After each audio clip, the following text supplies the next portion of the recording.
안녕하십니까. 이번 시간에는 지난 시간에 이어서 31번부터 문제를 풀도록 하겠습니다. 공부 계속 잘하고 계시죠? 네, 31번 보겠습니다. 지수식 응축기라고도 하며 나선 모양의 관에 냉매를 통과시키고 나선관을 구형이라는 건 네모진 걸 얘기하는 겁니다. 구형 또는 원형의 수주에 담그고 순환시켜 냉매를 응축시키는 응축기는 되어 있습니다. 제가 이제 그림을 그렸는데요. 요겁니다, 이게. 지수식. 지수식이라는 것은 우리 침지한다고 할 때 지자 쓰거든요. 이게 물속에 담그는 식이라는 뜻입니다. 지수식은 그런 뜻이거든요. 지수식 응축기인데, 여기 보면은 이 냉매가스가 이런 관을 통해서 들어와서 나갑니다. 그리고 냉각수는 이게 껍데기죠. 쉘이죠. 쉘과 이 튜브, 외쪽으로 냉각수가 이제 흐르죠. 이렇게. 흘러서 이게 나가는 겁니다. 이것이 지수식 응축기고요. 그 다음에, 그래서 이 냉매를 응축시키는 응축기는 뭐냐면, 이걸 뭐라고 하냐면, 이거 쉘, 껍데기로 쉘이라고 하죠, 쉘. 이제 쉘이라고 하고, 셀. 그 다음에 이걸 뭐라고 해요? 이거 튜브라고 하잖아요. 그래서 셀, 앤드, 튜브식 응축기죠. 쉘과 튜브로 이루어졌다. 그래서 쉘, 앤드, 죄송합니다. 튜브가 아니라 코일. 튜브라고도 하는데 이건 코일입니다. 이거. 이렇게 움직이는 코일. 쉘 앤드 코일. 쉘 앤드 코일식의 응축기 되겠죠. 코일식 응축기. 지수식 응축기라고 합니다. 이것을. 지수식 응축기라고 합니다. 네. 그래서 답은 1번이고요. 이게 증발식 응축기 여러분 아시죠? 증발식 응축기가 이겁니다. 증발식 응축기는 뭐냐면, 이 냉매를 응축기로 보내는 게 아니라 이 자체에서 응축하고, 증발식은 뭐예요? 응축기하고 냉각탑이 한꺼번에 이루어진 거죠. 그죠? 그래서 냉각탑이 필요 없습니다.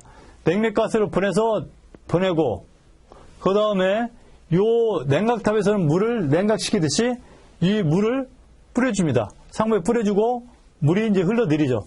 흘러내리는데 여기에 송풍기가 달렸어요. 송풍기에서 공기를 빨아들입니다.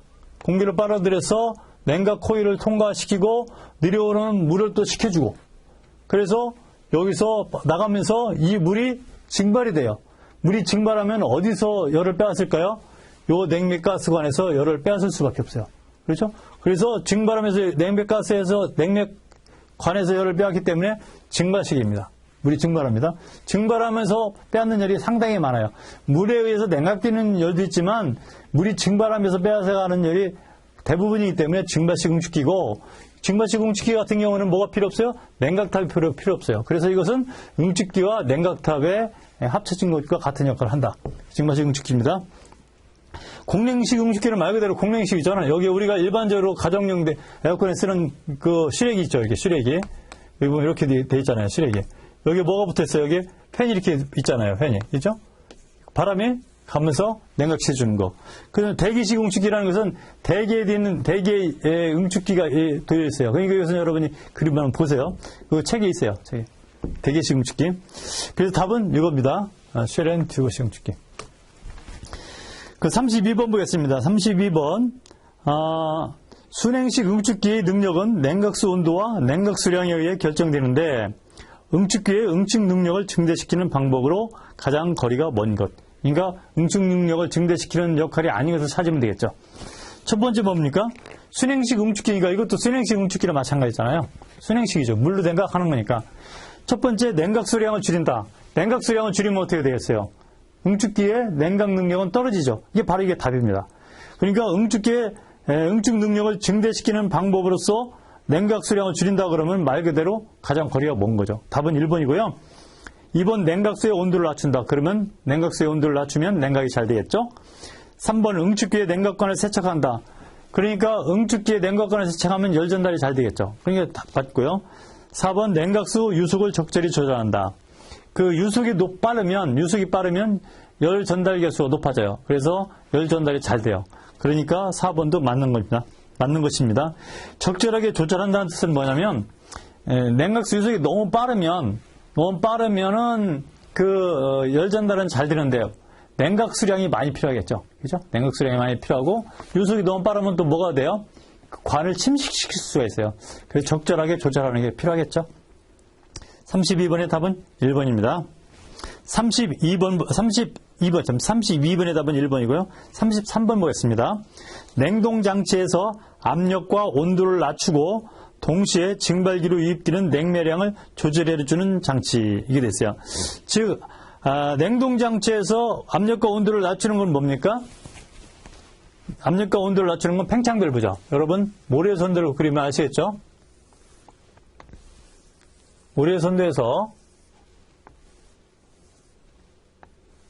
1과 2는 압축이죠. 압축이죠. 2에서 3까지는 뭡니까? 응축이죠. 응축. 그죠? 3점에서 4점은 뭡니까? 팽창이죠. 이게 팽창. 4점에서 1점은 뭡니까? 이것은 증발이죠. 증발. 증발기가 되는 거죠. 이제 응축기가 되는 거고. 팽창 밸브가 되는 거죠. 이게 3에서 4까지는 뭡니까? P고, 이게 엔탈피잖아요. 그러니까, 압력을 PC, 좀 필요 쓰고요. 압력을, 이게 뭡니까? PC. 응축 압력에서 PE. 증발 압력까지 낮춰주는 거죠.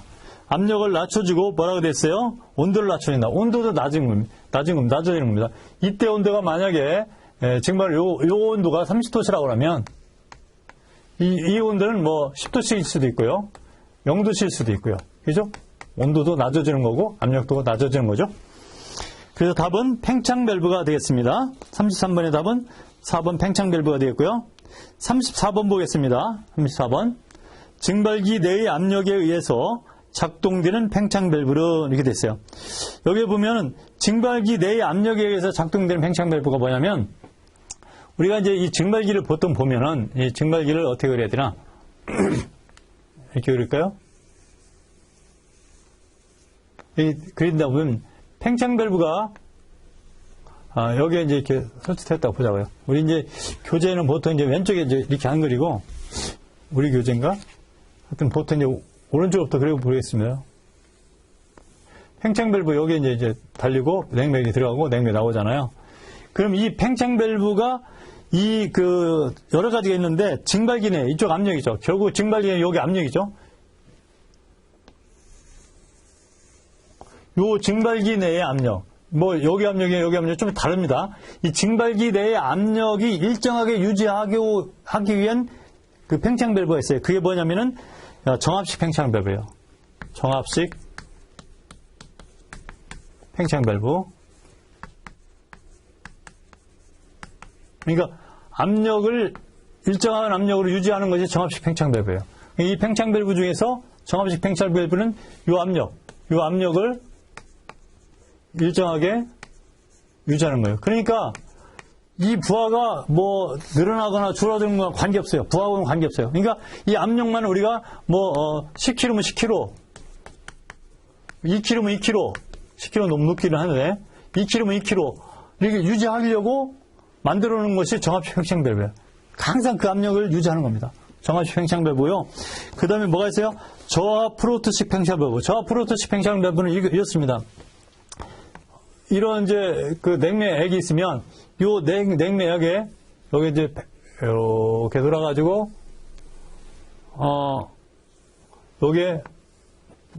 여기서 냉매가 공급 받아가지고 이쪽으로 갑니다. 흐르는데 여기 냉매가 이렇게 들어오겠죠? 이것은 뭡니까? 만행식입니다. 요 증발기는 만행식 증발기인데 왜냐면 냉매가 계속 차 있다는 얘기죠. 이렇게 여기 가득 차 있어요. 흘러나오는데 수위가 이렇게 있잖아요. 이 수위에 맞춰서 여기에 여기서 이제 이 냉매가 이렇게 연결되겠죠. 이렇게 되겠죠. 이렇게 액이 이렇게 연결되겠죠. 이렇게 연결되겠죠. 그래서 이걸 좀 더 크게 그리면 냉매가 들어오고요. 여기도 이렇게 되겠죠. 이렇게 되겠죠. 뒤도록 여기에다가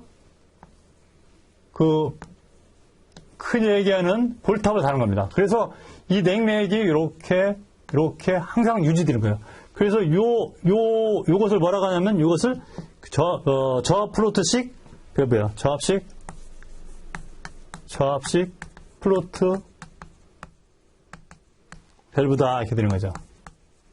그러니까 이 부분 다 저압입니다. 냉매가 들어오는데 저압인데 요 수위를 일정하게 유지하는 거예요. 이 플로트가 요게 이제 그 볼탑이죠. 볼탑처럼 왔다 갔다 하면서. 그러니까 여기서 냉매가 충분히 다 빠져나가면 빠져나가서 빠져나가서 어디로 가요? 압축기로 가겠죠. 압축기로 많이 빠져나가면 이게 줄겠죠.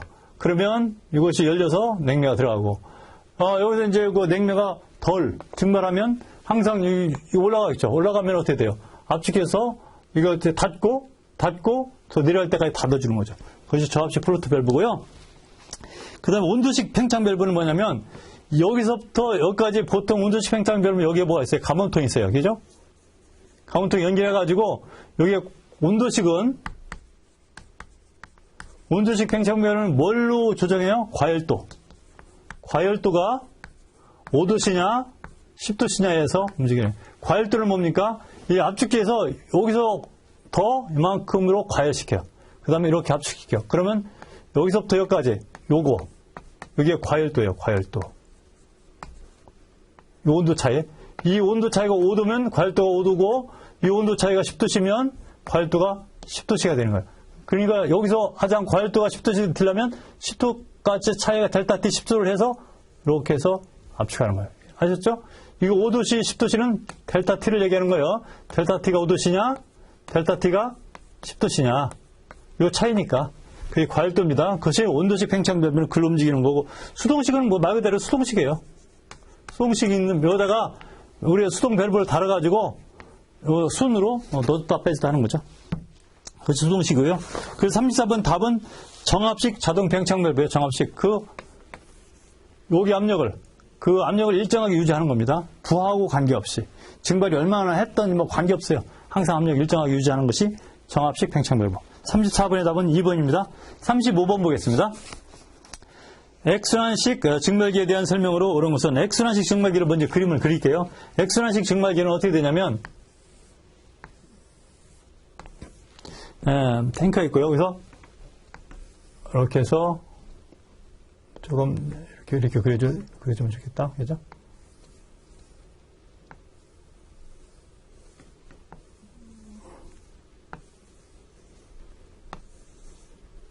이렇게까지 그리고,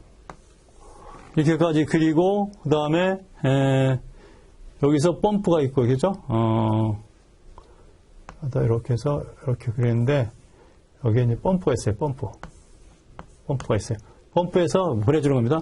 그리고 여기 이제 이렇게, 액이 이렇게 있고요. 여기서 나오는 거 이렇게 나오는 거죠. 그리고, 액을 여기서 이제 보충해 주는 거죠. 액이. 들어가는 거죠. 액맥이죠. 네.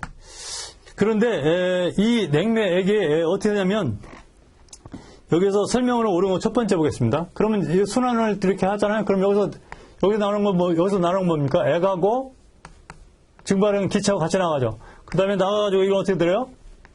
이렇게 해서 압축기로 가죠. 자, 이건 액하고 기체가 하고 여기서 액이 이제 들어오는 거고. 네. 그럼 설명 보겠습니다. 첫 번째, 오일이 체류할 우려가 크고 재상 자동화가 어렵다 이렇게 됐어요. 일단 여기서 뭐가 문제냐면 오일이 체류할 우려가 크다. 근데 오일이라는 것은 뭐냐면 이 증발기에 오일이 이제 고이는 거죠. 이렇게 오일이. 증발기 어디인가요? 그런데 어떻게 되겠어요? 펌프로 강제로 이송하니까 어떻게 돼요? 강제로 이송하니까 오일의 체류 우려가 커요, 안 커요? 우려가 없어요. 1번이 잘못된 겁니다. 오일이 체류 우려가 없어요. 두 번째가 뭐가 2번에 냉매량이 적게 소요되며 액펌프, 저압수액기 등 설비가 간단하다. 뭐라고 됐어요? 냉매량이 적게 소요된다? 액펌프, 저압수액기 등의 설비가 간단하다? 이것은 아니죠. 왜냐하면 이게 액펌프인데요. 액펌프하고 저압수액기인데 이것이 어떻게 설비가 간단하지 않죠. 그리고 어떻게 돼요? 냉매량을 많이 보내주게 됐어요. 냉매량 뭐라고 했어요? 소요라 했는데 냉매량이 적게 소요된다. 적게 소요. 아니에요, 이게. 많이 소요돼요, 많이. 냉매량을 보통 여기서 보낼 때 4 내지 5배를 보내줘요. 증발량에